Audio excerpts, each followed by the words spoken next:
Hello, and welcome back to the Performance Marketing Unlocked podcast. I'm your host, Joseph Arthur, PMW's Multimedia Editor. On today's episode of the show, it's the final one for Season 4 of the PMW Unlocked podcast. We're rounding out the year with our holiday special, and the editorial team, Reem Macari, our news reporter, and our editor, Robin Langford, will be joining me to talk about the highlights from the year just gone, some of our predictions for 2026, and some of our other little favourite tidbits from the year, whether that be the biggest theme that stood out to us, our favourite Christmas ad, hottest take, and everything in between. So for our final festive episode of 2025 to round out the year before we return in the new year, sit back, relax, and enjoy. PMW editorial team, Robin and Reem, hello. Welcome back to the studio for the final time in 2025. How are we both feeling?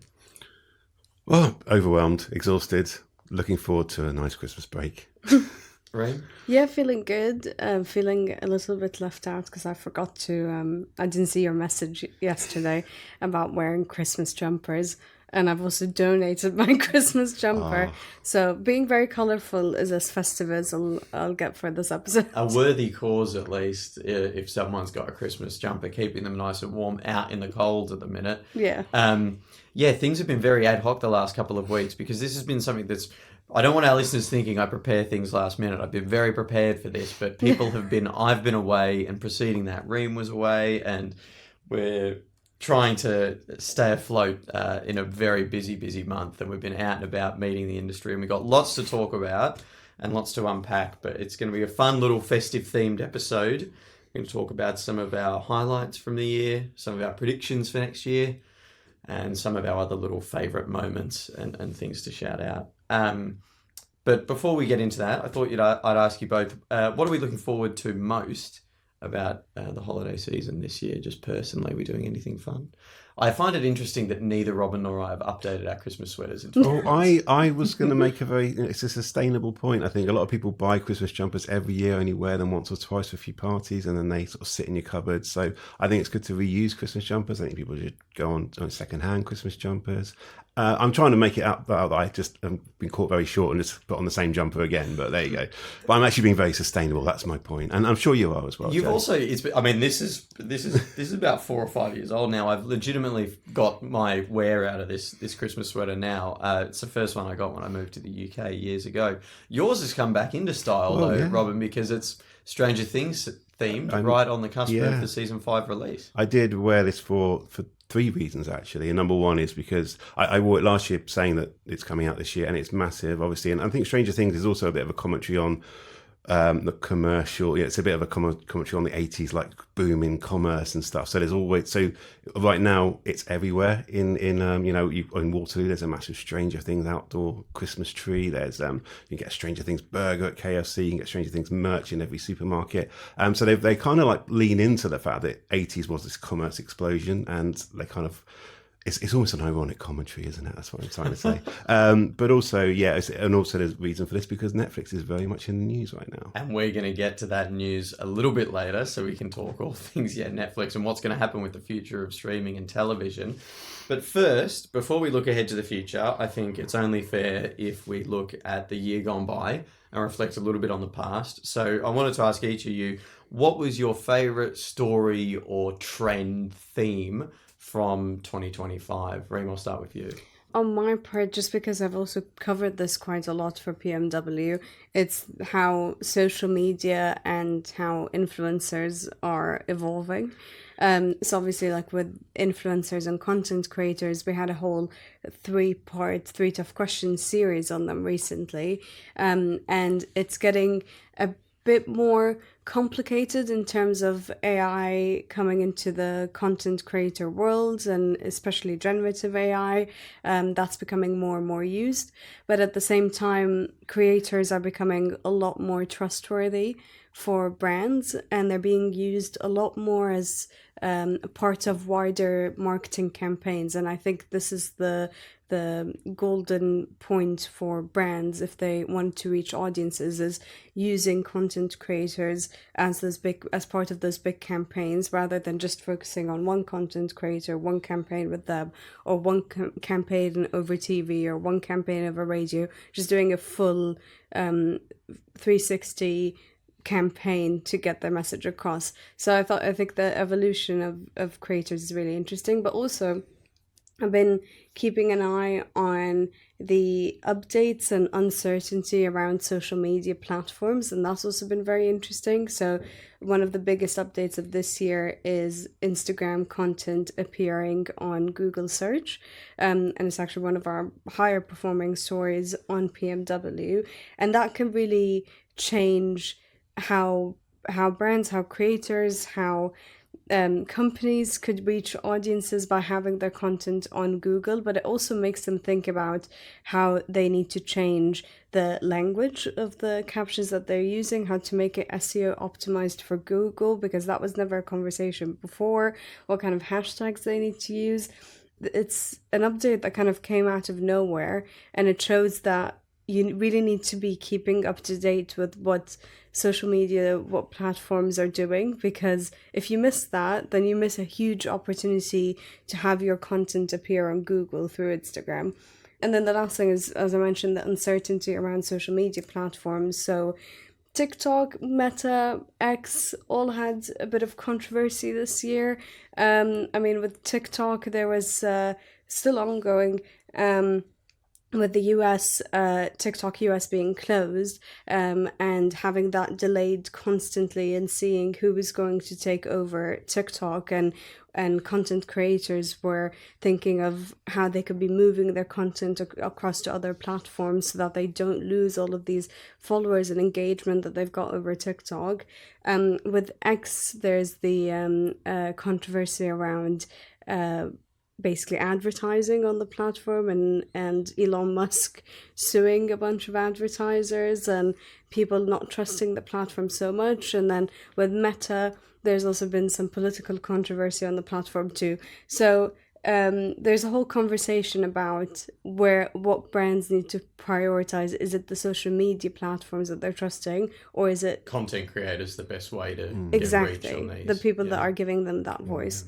Sorry, that went on a bit of a ramble, but those are social media in general. Lots to talk about and lots of stories to reflect on. Definitely. Yeah, I think one of the standout quotes of this year was the new Unilever CEO Fernando Fernandez saying, "We are going to spend 20 times more on influencers this year," which is very much a clarion call to all brands, saying actually, your brand isn't as strong as it used to be. You can't just go down these traditional channels as much. You need to get this army of people advocating for you. And actually, one of our quotes in our upcoming predictions pieces that we're getting, we're talking to the industry about their predictions pieces. I've got a really good quote from Anne Hart for Audience Strategy Leader 8 and 4. And she says, 2026 will drop a brutal marketing truth. Most brands just don't have the gravitational pull to attract a community. And I think that's the thing. Not unless you're a really big, Coca-Cola type brand, you're just not. You really need to build a community yourself. Your brand alone won't be strong enough anymore. You can't just rely on these large, massive mass communication channels. So creators is the way to go, I think. Well, and I think particularly when you can also put the umbrella of like AI's influence on everything we're going to talk about today. And there's obviously the impact it's having on social media and on influencers themselves. There's Gen AI influencers that exist now that are doing very well and have their own communities. But with that said, I think audiences are crying out for authenticity and things that they can trust and believe in, and influencers are a good way to leverage that channel. I know my own relationship with a lot of the influencers I follow, I do sort of look to them as responsible advertisers in a sense, that I trust them to partner with the right brands and only talk about products that they use themselves that might then be relevant to me as a member of their community. So certainly on trust and authenticity, I think it's a big bonus using influencers compared to just relying on your own owned platforms as a brand on some of these channels that a lot of advertisers and consumers don't really trust. I mean, the social media ban in Australia was a big story from this year as well for people who are aged under 16. that just shows the reticence that governments have towards these platforms. And, as you said, Meta's had some political troubles throughout the year. But then also consumers don't necessarily trust the information that they're seeing on these platforms if they're delivered by a brand. But if they're delivered by an influencer, they already have that trust embedded. Your message can be a lot more effective. Robin, what was your favourite story from 2025? Or theme? Yeah, like with Reem, I kind of looked back over it and thought, goodness, lots has happened, and I totally forgot about the TikTok sale, that kind of thing. So I tried to sum it all up. Another really big quote this year that just caused a lot of consternation across ad land was Mark Zuckerberg in an interview with Ben Thompson at Strategy in May, when he said the phrase, "In general, we're going to get to a point when you're a business, you come to us, you tell us what your objective is, you connect your bank account, you don't need any creative, you don't need any targeting demographic, you don't need any measurements, except to be able to read the results that we spit out." I think that's going to be huge, and I think that's going to be a redefinition of the category of advertising. So basically saying, give us your credit card, you don't need to tell us who you need to target, and our algorithms will do everything for you on the Meta platform, and we'll give you a return on investment from that. And obviously, that just says you don't need agencies, you don't need creative, you don't even need measurement, according to Zuckerberg. I think we met some Meta executives after that were trying to row back on what Zuckerberg was saying, which is quite catastrophic for the industry in that respect. Well, a lot of those poor personnel who we met have partnerships with a lot of these agencies and brands who then need to say, well, actually, I don't want to make myself redundant. But you can see there's a flip side to that, where there's not the huge brands out there with the multi-million pound marketing budgets. There are lots of mid to small size brands that can see the appeal of what Zuckerberg's saying, which is there's a lot of faff in advertising. There's a lot of recruiting agencies having to have account managers talking to different people and make sure everything matches up. Whereas if you can, sometimes there is no head of marketing within a brand's department. They just have a budget and they want to reach more people. And a platform like Meta can say, we can localize, we can get all this to you. So if what he said comes to fruition, brilliant. Yeah, and if they can promise that, and that's the essence of performance marketing. Its very essence is you pay for performance. We'll only pay you at the end when we deliver this set amount. You said we'll deliver. It's a lead, click, or sale. And so what he said was kind of the essence of what performance marketing is, which you don't have to worry about it. The trouble is, does advertising lose its ultimate appeal is to inspire people and stuff, and it might not actually add up at the end of the day in terms of sometimes people criticize Meta and other big platforms for just giving you the stats but not the actual results at the end of it. So there's a flip side to it, but that largely led more into a thing about consolidation with the industry. Yeah, well, that's been the big reaction, I suppose, throughout the year. Is the Omnicom IPG merger has now gone through as well. Things have happened with WPP Media now, and that rebrand.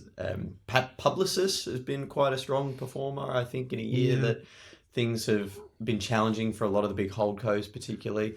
But even more consolidation that's happening across streaming as well, and CTV with the big Netflix acquisition of Warner Brothers. So and consolidation's definitely been a big theme of the year. Yeah, so I think the reason why that's happening is there's a lot of mass shoring up across, whether it's on the agency side or the brand side or the platform side, because they can see this AI storm coming. And the more data you own, the stronger you are in terms of feeding that machine that's going to be coming and checking for that authenticity and stuff. Is there a threat, Reem? You and I have spoken about this throughout the year a lot, of how things can monopolize quite quickly, particularly across advertising. When you look at search and ad tech and the Google antitrust trial, we're now looking at how, Netflix has just bought out one of its biggest competitors. Holdcos and agencies, if consolidation continues, do we eventually have one big mega agency instead of the big six? Exactly. Is that the path we're going down, further monopolization? We've spoken about the AI monopoly potentially coming soon. Because there's, OpenAI being one of the biggest players, and how they keep developing things to continue making them the biggest player. An agency monopoly is what you're trying to say. I think that's the thing, an oligopoly. Yeah, indies, and we'll get into this later, but I think this year actually, when you look at the agency landscape, indies and even in-house agencies within organizations themselves are doing very well. And it's been a good year for them. And I think that's reflected in the holdco struggles. But the holdcos have got the big budgets, and ultimately, often, particularly in this space, those who have the most money can sort of find a way through in the long term. And so while it might be a really good, and we're getting a bit into our predictions, I suppose, now, but while this might be a good time for independent agencies in 2025, it's been a nice 12 months, or maybe it hasn't, I don't know, it depends who you ask. Looking ahead, maybe we see Omnicorp come. We've just seen, who would have said a couple of years ago that Omnicom and IPG were going to merge? Who would have said, we're talking about parts of Dentsu potentially being bought out as well already. So I think it's happening in front of our eyes. Yeah. And agencies themselves are more pivoting away from being these holdcos entirely client-driven to tech-driven. Like, they're buying out a ton of these ad techs as well. So it's definitely a trend. Yeah, definitely could be a possibility. It's not out of the question. I don't know, we're going to have to keep an eye on it and see what other mergers and acquisitions start coming out for 2026. I look forward to putting together the M&A roundup for the next 12 months as well. Actually, just quickly on that subject, because it was I was talking to WPP last week because they had their this year, next year report. I was talking to Kate Scott Dawkins, who is the global president business intelligence at WPP Media, newly formed WPP Media, and she's fantastic. And one of the big findings right at the end of that report was there's going to be a concentrated group of the top 25 media seller accounts worldwide that dominate 70% of the total industry revenue worldwide. And so only 25 companies will dominate 70% of media revenue next year. You could argue that's heading towards an oligopoly. Yes. It's still a fairly large number. You mentioned Xiaomi, the Chinese company, is one of the new entrants within that. So there are disruptors, and you mentioned OpenAI as a large AI company, but it is also a small disruptor. It isn't actually making any money right now. It's desperate to make money. It's like billions of pounds in the red at the moment. But so there are disruptors coming in. I think there's going to be a new breed of small, agile, AI-led tech and agency type companies that are going to really disrupt the big companies that have huge overheads. We might as well quickly reflect on AI and everything that's happened over the past 12 months. I think we wouldn't be doing our due diligence if we didn't raise it, but I think AI has had its biggest impact on search when you look at things, and particularly the launch of AI browsers, which are happening a lot more with a lot more regularity now. AI mode and what that's done for Chrome, as well as ChatGPT, Google Gemini, Perplexity, all of these things they've become search channels in and of themselves. And yet, I still find myself using Chrome with some regularity, but AI mode's certainly been very useful. So I think there's a different sort of perspectives of basically the search landscape is fragmenting. And like I've said a couple of weeks ago, social media still has a role to play in search as well. And the likes of TikTok and Instagram Reels and things like that as a discovery channel. And Reddit, of course. Absolutely, Reddit and that AI has only made the likes of Reddit and Wikipedia even bigger for search because of their reported propensity for getting citations. So, I certainly think AI's had an impact everywhere, but search and discovery, I think it's where its impact has been felt most in advertising, where it's been felt most intensely. And it'll be interesting to see where that heads. Well, there's also the big impact on that topic of AI overviews on publishers. That was one of the biggest topics this year, and there's literal, evidence and numbers of publishers' engagement dropping down because of AI overviews, and it's because it's so convenient and easy for people to access. And also, once people have, a summarized version of whatever they're searching for, there's not really any point of them going clicks. Yeah, there's no point in going to the website unless they're going for more information. But it's the same with ChatGPT. If they've now if you search let me know where to go on this holiday or what places to go to, ChatGPT now gives you links to things, but people will basically just read the ChatGPT version and then maybe search for whatever they're linking about on their own. So it's interesting, AI's impact on search. It's also a bit terrifying, AI's impact on search. There's been cases of companies trying to sue Google or raise lawsuits against Google for the impact of AI overviews, which is fair enough. But at the same time, I think it's not going to work trying to go against what Google or these big AI companies are doing, because they're already in the process of it. And also audiences and consumers, they're already used to how they work now, so they will use them anyway. So I think it's more of a, how do you adapt, and how do you optimize your language, and how do you make sure that whatever you're writing or publishing fits with what these AI models want, and how much, at some point it will be how much are you paying to have your results come out to the top, and that's how you keep getting consumers. This blends well with what we're going to get into now, which is our predictions for the next 12 months. And I think AI is a good one, Reem, so maybe we can start there. But it's obviously generative engine optimization is the word that's really come through in the last sort of 6 months or so. It's become very popular in the industry, and GEO is going to be something that all publishers and ad techs and agencies and brands are going to need to be conscious of going forward, to make sure that they're getting citations and showing up in all of these new places that they need to be. Maybe they're not searching for clicks though. Maybe they're just searching, attention, and it could even be awareness. It's not totally clear yet what specific metrics people should be chasing when they're showing up in AI-driven search. But yeah, do you want to talk about how you expect the space to change over the next year? Yeah, the point that I had that I want to talk about for my predictions for AI is about sponsored results and more AI platforms adopting ad models. Yeah. ChatGPT, there's already talk about that happening on chat, basically. And then already with Google, you get sponsored results all the way at the top. And the same with Amazon, with Rufus.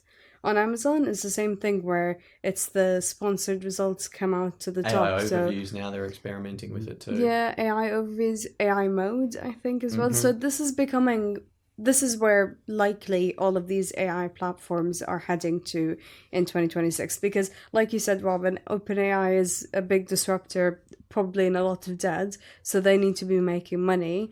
And the way to make money is through ads. And being the biggest platforms that people are using, companies and brands are going to have to get to a point where they will have to start paying for their results to be showing up at the top.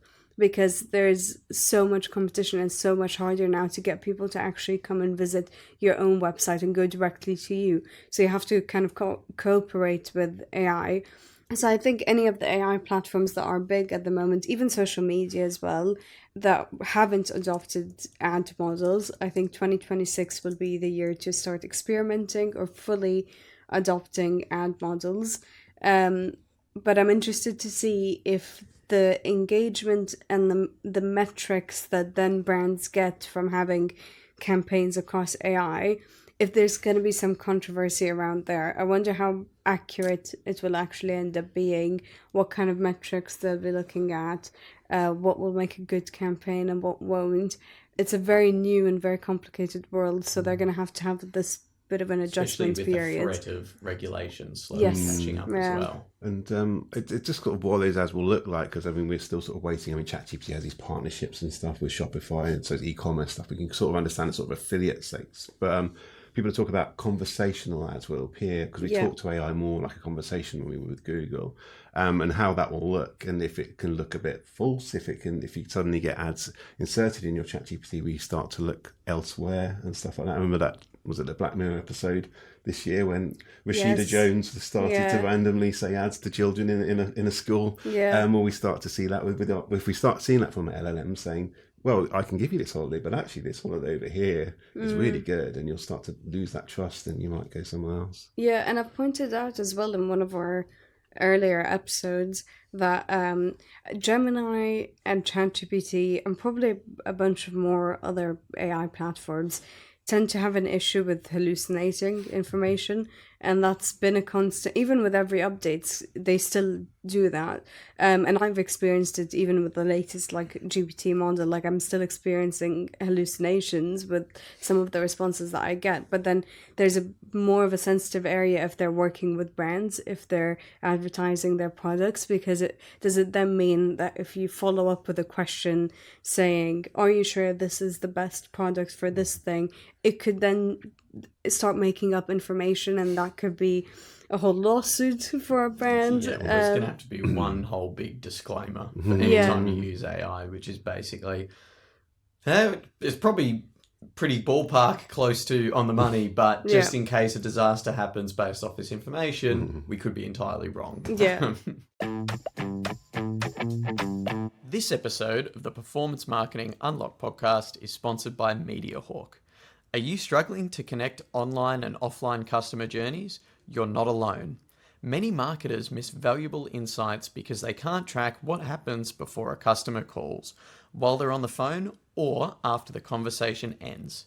MediaHawk's call tracking and marketing analytics platform connects every customer interaction, every call, click, and conversion, giving you a complete view of what's driving leads and sales. With deeper insight into online and offline touchpoints, you can optimize spend and maximize ROI. In fact, brands using MediaHawk have saved 22% on their Google ad spend and achieved up to a 300% inquiry uplift. See what MediaHawk can do for you at mediahawk.co.uk/PMW. Robin, what do you think is going to be the biggest talking point over the next year? Moving away from AI specifically, well, particularly generative AI, but onto sort of more programmatic world, I think the big change we've been seeing over the past year has been the rise of Amazon DSP, and it also feeds a little bit into the retail media growth we're seeing as well, where there's just shopping data in general is just becoming so dominant for brands compared to like clicks and likes and the kind of thing they were measuring before and impressions. It's like just brands putting more money behind people's shopper data, because what is a more accurate measure of what people actually want than what they're spending their money on? So, and Amazon has been very smart in the way it's integrated its DSP into its advertising experience. So it has done this year. It's done partnerships with, it happened really slowly and quietly, but we sort of noticed over the year, it did partnerships with Roku, Disney, Spotify, and Netflix, and even like with agencies, with Infosum and WPP's big data clean room, a collaboration platform. So very quietly over the year, we've kind of gone, hold on a second, Amazon's just like got these massive partnerships with major platforms, Spotify, Netflix. Everything you're using is now kind of, they can serve ads through the Amazon network, which includes, whether it's your shopper, Amazon search ads, whether it's on Twitch, everyone forgets how much Amazon owns. Amazon's network includes more things than it doesn't, really. Exactly. And so even though it is essentially a walled garden, I think people have started to compare it to starting to take money from the Trade Desk, which is the largest open web DSP we've got going at the moment. And that's what's been a runaway success story for the last 5 years, the Trade Desk. But Jeff Green, the CEO of the Trade Desk, has been very keen to say, we're very different. We offer open web, compared to Amazon and stuff. But we have seen reports. I mean, there have been alleged reports from major agencies, including Omnicom, have shifted some budget away from the Trade Desk to Amazon DSP. That was one report we saw this year. So there is signs at the moment that in a way, I think that it's not necessarily, it might not be a good thing necessarily. I think the open web is a very healthy thing for the internet and the ad ecosystem. Increasing in pressure. It puts a lot more pressure on the open web. Exactly. So I think it might only get bigger this year. And obviously the biggest player in this world is Google DV360 in the programmatic world, and then obviously Meta's platform as well.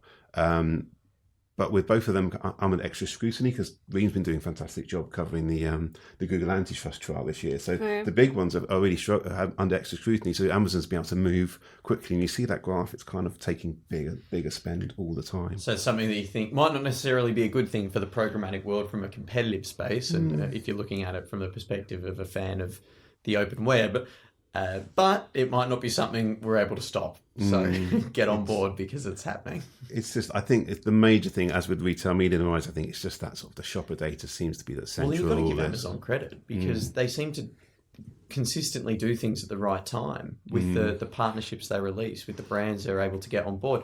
And they're always ahead of the curve in terms of what they offer their partners on an advertising perspective, just like what they offer their consumers and people who are members of Prime. It just seems that they sort of can predict, funnily enough, things that are about to happen better than any of their competitors, and they're always ahead of the curve and sort of a first mover in a new space, even in a world so as uncertain as Adland.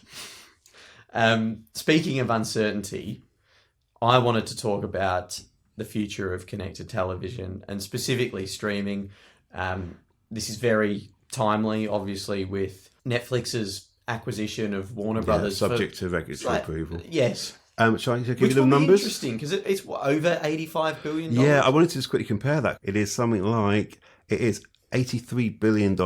Just compare that to Omnicom and the IPG merger at $13 billion for two major agencies, $13 billion. A major platform being bought by another major broadcaster, $83 billion. Just shows you the difference in value. So that is just astronomical figures, and it shows the kind of money that we're playing with. I mean, I thought it was a big thing when Disney bought Star Wars, and I think there was only like $4 billion, just the lazy $4 billion compared to 83. But obviously, again, this sort of comes back to consolidation, which we've seen a lot this year. But in connected television is something that's already very opaque, and people don't really know what it is because now linear TV, all of these traditional channels, the BBC, Channel 4, ITV, they've all now got their own streaming platforms, so you can watch things on demand. Netflix not only has bought out a big competitor in Warner Brothers, but it's now become an increasingly big player in the live event space. Amazon Prime has done that as well with partnerships with the NBA and the NFL. What does this mean for the future of FAST, free ad-supported TV, when you can now basically do Netflix with ads, you can do Netflix without ads, you can get Disney as well for their little bits, you can get Apple TV. It seems that the consolidation of the streaming landscape into a couple of big players, specifically Netflix, is happening. So I sort of predict us seeing Robin's theme of consolidation from 2025 continuing into 2026, specifically in the world of streaming and CTV after this acquisition. It's a very interesting prediction, and it's probably definitely heading that way. And also for Netflix, and also for Netflix, I mean, this is the second piece of big news because they obviously had the partnership with Amazon as well this year that dropped summertime, I want to say. I don't know exactly when, but it's to be able to basically share data is essentially the foundation of that partnership. Netflix get access to Amazon consumer data, and Amazon gets access to Netflix's audience. Yeah, which they're both competitors. Bigger. Yeah, they're both competitors. They're technically rivals in the streaming world because obviously Amazon Prime Video has a lot of content, and Netflix is a major player in CTV and streaming. So you wouldn't expect them to go in together and form a partnership. Yet it's something that is going to very hugely benefit both platforms. And I think, with a very competitive landscape for more CTV platforms to start consolidating, like agencies are doing, it's a safe bet. Yeah, and I mean, Prime is far from Amazon's number one sort of revenue stream as well, so they can afford to be a little bit like, who knows, maybe Prime and Netflix, maybe that's the next acquisition we're going to see. If I want to take something that's less of a safe bet, does Prime Video just all end up get bundled in with Netflix at some point if that partnership proves fruitful? It's quite symbolic though, just quickly, just the fact that Warner Brothers, which was it's been iconic. It's Harry Potter. Other people remember that from years gone by. It's like this major Hollywood blockbuster production company and everything, and broadcaster, and Netflix has gone and bought it. It's like it's for me, when I grew up with that, I couldn't believe it's something. But that just shows you the shifting powers within the sort of the global TV. I mean, like HBO now. HBO, well, that's a like big they've now got thing. Game of Thrones. They've got Succession. All of these huge iconic TV shows. I know, ridiculous. It's a ghost of Christmas past. Now owned by Netflix.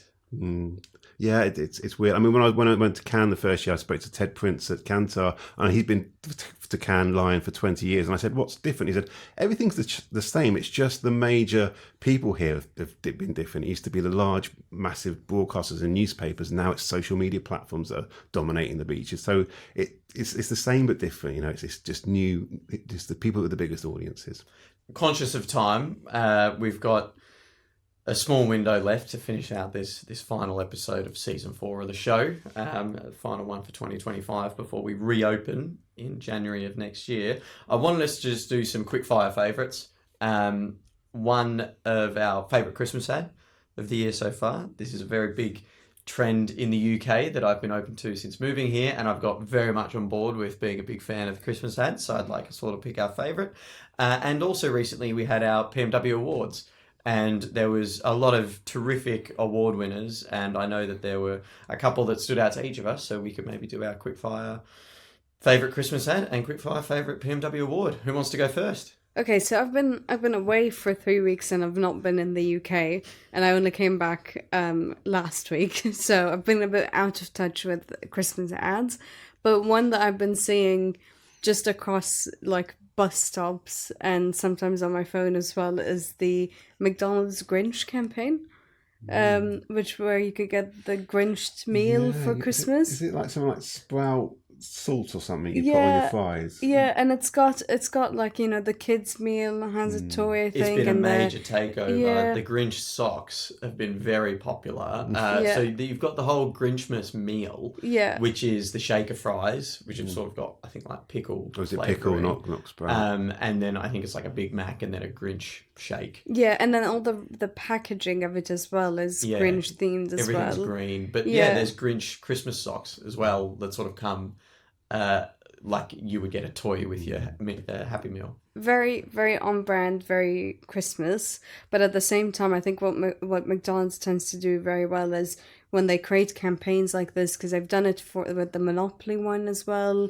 They've done recently the Heist one, and they create new products and new packaging and make it a whole event that they almost guarantee people are going to go in and buy them because people want to be part of this trend that they've created. And then you've got your influencers going online and reviewing those new products and reviewing this new trend. So yeah, I think that one stood out to me, but also I'll be honest, I haven't been watching many Christmas ads, so that's the first that comes to mind. I think that's a good campaign, to be honest, and there's a lot of performance elements driving that. And I love the Grinch, so and there's a lot of other people that will just love the Grinch, and so seeing anything to do with it, you know, out in the wild will encourage them to go and spend. And I think McDonald's is doing very well. Certainly doesn't need any help, but good on them for that campaign. Robin? I just thought of one literally here. It was because I was at an Amazon event and they showcased Clarkson's Farm, Master Season 4, and they showcased the ones that, I've forgotten the name, when he had an ad right at the beginning, at the end, it kind of, they buy the bit just beginning. It was Morrison's basically, and it was they did a really good series of ads about how fresh, pre-roll and post-roll. Pre-roll and post-roll. Thanks for helping me out, Joe. And they did some really good pre-roll and post-roll ads of like just how fresh their food is and how British owned it is and all that stuff, which was their sort of key selling points. And they were quite funny. They actually made me laugh. It's like on this big fishing boat, and it's wave wall over this fisherman, and this lady comes up in a trolley and sort of tries to get the fish. I've seen this, and it did kind of make me laugh in a kind of silly way. And I think that's how fresh it is. Yeah, and it's very much, it worked with the Clarkson's Farm theme as well. I don't really watch Clarkson's Farm. I could see how it worked well though, and it was very much performance because it was an online CTV streaming thing. So I thought, it's a good one. Well, and you're actually right. I do watch Clarkson's Farm, and it is terrific. Really reflects the plight of the British farmer, and I think that sort of ad appeals to people there who are interested in British farming, and here's some pre-roll and post-roll all about it. The Christmas campaign that stood out most to me, if people know me, there's two things I'm a fan of. One is stand-up comedy, and two is the film Love Actually. And Waitrose did a good combination with both, bringing on Love Actually's Keira Knightley to star in this sort of like rom-com-esque advert campaign alongside Joe Wilkinson, who was on The Traders. He's also hysterical on 8 out of 10 Cat Stars Countdown, if people watch that. Who doesn't love Joe Wilkinson? But yeah, that's my favourite campaign from Waitrose. They've just married two things that I happen to like together, and it sounds like it's really been popular with a lot of other people, because I think it captures the essence of Christmas time in the UK.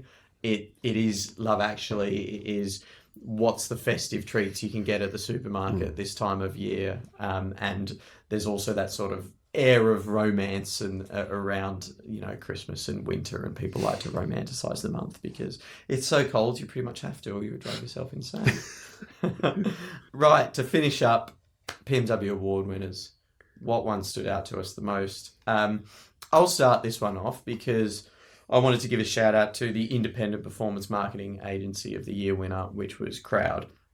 doing this specifically because of a lot of things we've spoken about. It's a very tough landscape for agencies at the moment. And I think some indies had a really good 12 months set against the backdrop of all the turbulence they've had to face. And Crowd, I think, did really well. It sort of repositioned itself as a future-first brand and performance agency, build itself on this whole return on intelligence strategy, which I think is really, really clever. And it marries itself with AI quite well. Artificial intelligence, how can you get return on intelligence? I think that's a smart campaign, and Crowd, they did a lot of good things, added a lot of new performance tools to their suite as well. So shout out to them. Yeah, but we had the Grand Prix win, also won a few other awards as Media Hub, and for their work for New Balance.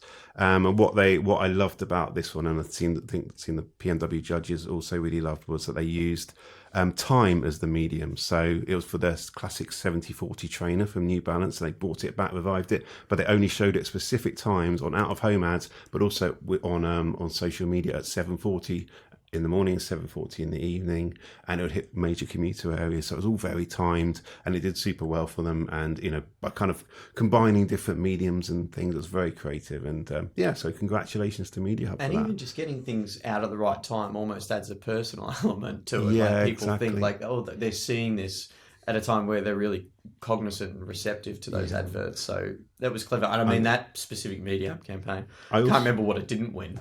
Yeah, I also want to be very cheeky, sorry, and I'll get one more in. We created a new award called the AI Innovation Award, and that went to Up AI for their work with B&Q.